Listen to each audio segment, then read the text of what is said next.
Welcome to week 6. Let's get cooking. This week we're talking about assemblies. Assemblies is basically just taking one or more parts and putting them together. So I have a few things to demonstrate that. Right here we have a minion, got different colored fabrics and stuffing inside, maybe some bones, all have yet assembled somewhere. We have a little candle. Obviously you can't put glass and wax together when you're doing the glass at high temperatures, so it's all assembled together. Computers, millions of different parts in there. Now we'll head outside and do a little assembly ourselves. We have a steel piece of pipe and we have a tubing. We're going to get them both together in a way that you can't manufacture them the same way, so you're going to assemble them together.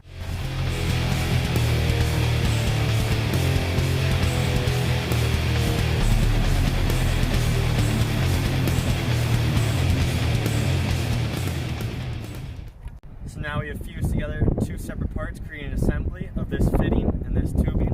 You can see how beautiful that kind of terrible work was, but we got it to stick.